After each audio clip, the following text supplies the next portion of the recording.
Hi, I'm Diana Hoelscher with Influence for Good podcast. I hope you'll join me so that together we can be an influence for good. So I'm here today with my daughter, Alexis. No. Hi, I'm Allie. This is my daughter, Allie. Allie, how old are you? Tell us a little bit about you. I'm 23. I just turned 23. I just got married in June. Yes, in June. In June. So one of the reasons I wanted Allie to come today and talk this out with me is because we've been talking about community. We've been talking about building a great community of people that help you to be your best self and also strengthen you to Christ and to be Christ's hands that reach for you. We were talking about moments that we choose mentors and people that we lift and that we serve each other, and what an incredible manner of living that is. I was explaining in a previous conversation that so often today people are living more isolated. They're living kind of without a community because we kind of cancel each other. We don't forgive each other. The opposite of canceling somebody is forgiveness, honestly. And so I wanted to talk about when we started planning your wedding. When you start planning a wedding, it's pretty overwhelming. And how did you start feeling as soon as the wedding planning began? Quickly, you started to feel So overwhelmed. There's just so many things that go into it, and you're thinking about a lot of people and a lot about yourself because it's the day you've been waiting for your whole life to be the bride. And then it just feels like all about you all the time. Like it is, just even if it doesn't feel all about you, the whole focus is on you and on your wedding dress, what color your wedding is, who you're marrying, your pictures, all your pictures. And it just is really easy to think about you. there was some good advice that my mom gave me that I passed on to you about that basically is what fixes it so that we don't become a bridezilla. And do you know what I'm talking about? Yeah. My mom and my grandma, they both talked about this to me. They talked about how the wedding is not just a day to celebrate you, it's to celebrate all the people who made you who you are and to celebrate this big life moment for you and to just connect with all these people and just celebrate everything. So it's not only about you on that day, but it's about everybody who helped you. And especially, one really fun thing I watched you get really excited about when you started to think from that perspective was getting to meet and celebrate and throw your arms around and love all the people that made your husband into your dream man. And it became like this really, it changed the whole perspective of what the wedding was going to be. Don't you feel like?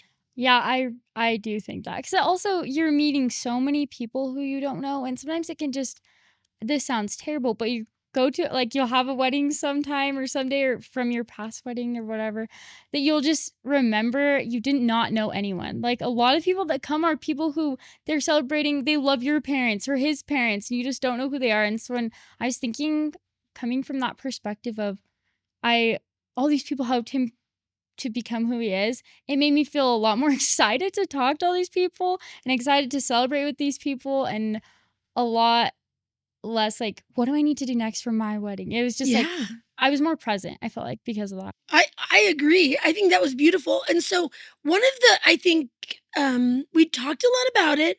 And, in the beginning of wedding planning, it was started to feel a lot of stress, a lot of money, a lot of pressure, a lot of details. And it started to feel like decision fatigue and frustration. And so tears, negative. And one thing that was I think once we had this conversation and made it a celebration of all the people that had made you, you, and had made him, him, it started to feel like, it just started to feel like this love connection instead of this party or this expectation. So one of our first opportunities where we really got to put this into action was at your bridal shower. So when we had Allie's bridal shower, this was really fun. Instead of having yet another party, yet another glamour event, yet another make everything beautiful or perfect or whatever, instead, we wanted to swivel it and have it have more meaning and have it not be so self-focused. And so instead I said, she lives in Utah where she goes to college, and I live in Houston, Texas. And so she was coming home to Houston, Texas to have this bridal shower, and she had one with her girlfriends, that she'd gone to college with, and then she had one with family and friends that were adults, like older family and friends from life that lived in Utah, and then she flew to Utah or to Houston and had one with me. So when she came to the one in Houston, I asked her, who are the people growing up here? Because she lived in Utah, uh, in Houston, I don't know, 15 years or something. Yeah, most of my life. I said, who are the people that you feel like are the women that you admire the most? Who were the women that you watched them in their marriages and you watched them, they were taught your Sunday school classes and your teachers? It was a lot of like my friends' parents, the people that I was spending the most time in their home and with their children. And I loved the way that my friends were. I loved who those people were because I chose to spend time with them. And so I wanted to like learn how to create a family and learn from them because I had just seen it all turned out well. So I was looking for other mentors from like Sunday school teachers, friends, parents, teachers, and Kids you dated and their parents, right? yeah. So I made this list. She made this list with me. And then we invited those. I think we ended up having about 25 people that we were able to invite because some of the people that she admires most don't live in the Houston area. So we only were able to have those 25.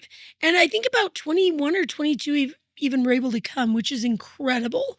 And I asked those ladies that have teenage daughters to bring their teenage daughters with them because I felt like this was about to be a really special experience that they had given something to me that I wanted to be able to give something back.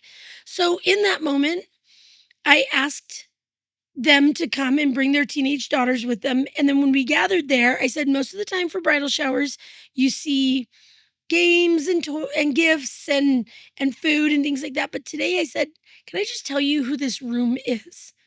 I said, you are the room of people that my daughter hears. You are the women that my daughter sees. She's watched you raise your children. She's watched you create your homes. She's watched you in your marriages. And you are the women that when you have lived the gospel of Jesus Christ, she's noticed it. She's watched how you serve in your responsibilities at church. She's watched you gather your families around kitchen tables and say prayers. She's watched you teach Sunday school lessons. And you are the women my daughter hears. You, ladies, are my team. You are the women that have helped my daughter become the woman that she is. You are the women that helped her to prepare to serve a Christian mission and to prepare to marry in the house of God and to choose to have a marriage that was centered on Christ. So instead of playing games, since you're the women that my daughter hears, we'd love your counsel. And it was so beautiful. When I was sitting there and all these women that I love and who came to support me were there, we all just like our eyes just all filled with tears. You could just feel how much we loved each other and you could feel the bond again because it's been a lot of years since I've seen some of these women and just being in that room with them, we all automatically felt bonded again. And you could feel like a purpose in the room automatically. It just united the whole room because we all have the same purpose. We all are striving to have families and to better our relationships and better who we are as individuals and better those women around us and other people. But it was so special to hear their advice that they had for me. And we laughed a lot. We cried at things that they said that worked for them or funny things that bothered them about their spouses and just how it's normal. And a lot of women there, it was helpful for everyone, not just for me, but I think all the people there. It was an experience that they left feeling uplifted and feeling excited to implement new ideas and things into their homes and relationships. Oh, I agree. I feel like the conversation was so fluid. I feel like 2.5 hours flew by in a So second. fast. We all could have been there for hours. Yeah. And like we went around the circle. We like all sat in a big circle of, family room. And it didn't just go one person talked and then the next person talked. It quickly started being people feeding off each other. And for me, the present I wanted to give back by inviting them to have their daughters come is I wanted their daughters to see a cute, sharp girl that loved and admired their mothers. I wanted them to see that by following these women's advice, you had turned out really, really well. And I knew their daughters looked up to you, and I knew their daughters thought you were a cool girl. And I wanted those moms to have kind of somebody in their corner where I was able to let their daughters see what an impact they had made on your life. The girls were they were quiet. Don't you feel like they were just kind of watching? Yeah, they were really quiet, and it kind of seemed they were definitely paying attention because they weren't on their phones, but they were just really quiet, and if you looked at them, they looked super bored, but you could tell they were listening, like, the things they were interested, but they were trying to there was quite a few young, like, teenage girls, and they were just trying to be like, "Yeah, I'm not interested," but you could tell. They were like, every once in a while, they would look up and they're like, "Huh." And it was just super fun. It was super fun to see, just And that this bridal shower wasn't just because it was a wedding. This was for a wedding. It wasn't just two people hooking up or moving in. This was a wedding that had a couple that had chosen to literally build their relationship on a foundation of Christ, to get married, to have a temple or church wedding. You know what I mean? Makes puts a different premise or a different spin on the way that you guys were structuring your marriage. yeah. Was there any advice particular that stood out to you?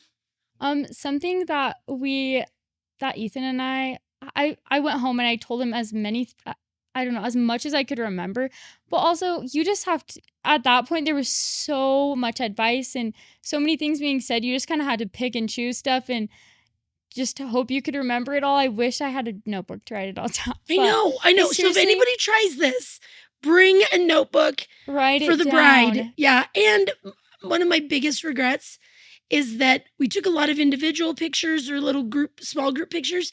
I just can't believe that we did I not. forgot to take a picture with all these wonderful women. So, This was such a miss. So if you take this advice and create this kind of a moment, I would just advise. I feel like we should do the same thing someday, years down the road, when you guys decide to have babies. I think this would be another great way to advise, get the advice of women that you love when it's time to have babies. Like, this feels like the most genuine, vulnerable, beautiful way to have a gathering rather than just playing silly games, which games are fun, and don't get me wrong. it's still so fun to get to know who they're marrying, but also it's a beautiful moment to connect people instead of just like, this is who she's going to marry, which is still fun for them to get to know him, but also we'll have our whole life that people can Yeah. actually get to know him because they don't remember those little things. And I feel like when this happened, I think we were trying really hard to create a more meaningful moment so that the wedding didn't feel like such a to-do list and so overwhelming. And so I definitely feel like this was a spirit-led idea. I feel like I couldn't have come up with something that good. And so this was such a cool thing to have that idea that now all of a sudden I keep thinking, how else can we implement this? And you even did that same thing. You're like, I love that. I thought of another way I want to implement it with your luncheon. Yeah, so my husband and I, we did our wedding kind of in reverse as what normal people do. We had our reception the day before we actually got married, just so that we could celebrate with all of our friends and people and really enjoy the day that we're celebrating with people and being with people. And it was rowdy and it was fun crazy and fun dancing and loud. and so much fun. But then the next day was the day that we actually got married. And so before we went to the temple, which is where I got married, we had a big luncheon at my aunt's house, and all of the people who were invited to come and watch our marriage were there, and family and friends, and all the people who were able to come that really were the people who shaped us, who were our team, came. Well, so wait, really quick to explain. So the reception or the party the day before, 300 people. So many people. Just so fun, so loud, so exciting. But then for the temple ceremony, for the actual marriage ceremony, there was 50. It was much more intimate gathering. Yeah. So we had a luncheon right before the ceremony at the aunt and uncle's house. Blair and Holly Hassler just did the most beautiful thing by opening up their home and allowing us to have a luncheon at their home. And when we gathered there, this was this beautiful thing. Allie's like, Mom, I want to make it like the bridal shower. I want to make it this celebration of the team again, and almost like a prayer meeting preparing for the wedding, which I think is so cool. It was so cool. It was just a really special and sacred moment with such important people in our lives. And I think also something, it's super important how you go about doing these things. If you're planning to try this, to try and create such an intimate gathering in a place where people really open up and share things from their heart and give advice, it's a really vulnerable place.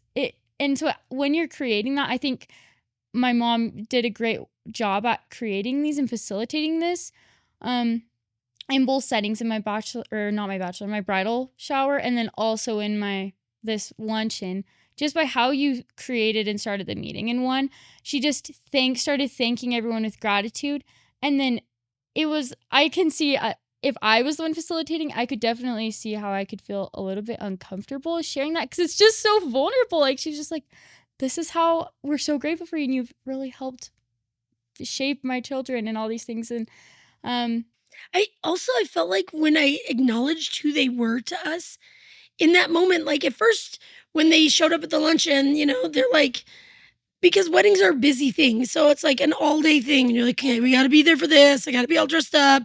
And then, but when they were acknowledged as the room of people that they were, I saw that spirit kind of settle on the room of, wow, that is who we are to these people, or these people are to us.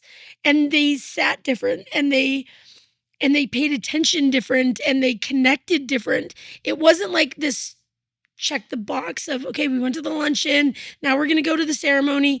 Instead, we had a really present moment. Yeah, it just like helped everyone in the room connect, because also a lot of these people are random. Like, they don't, my husband and I, we know everyone in the room, but not all those people know each other. And so us drawing that connection. Yeah. They kind of looked around at each other like differently, like, okay, I know who's in this room now. And I remember saying, like, there's no words for me to describe. Like, this is the first time I'm addressing Ethan's friends and family. And I was like, there's no way for me to describe how I feel about you. You are the people that created my daughter's dream man. I mean, I have been praying for this boy his entire life. I have been praying for you and the man that you would one day marry. It was actually beautiful when he came to our home and asked for your hand in marriage. I felt like that was a special moment for me to tell him that I've been praying for him his entire life. That was really special for me. And he was like, oh, that's tender. He was so cute. He was so sweet. He was so sweet. And I remember there being moments when you were having hard days and me saying that same thing to you. Do you remember that? Yeah, I remember. All growing up in high school, every time I went through a breakup or I was just frustrated, my mom would always be like, well, let's pray for your future husband, wherever he is, because maybe he's experiencing these same things. And so just having all those moments and sharing that with all these people who we loved and who have helped him and who have been answers to our prayers was so special. Didn't you feel like that? Like, yeah. Seriously, like that moment, I was looking at these people thinking, you are the people. Mm-hmm.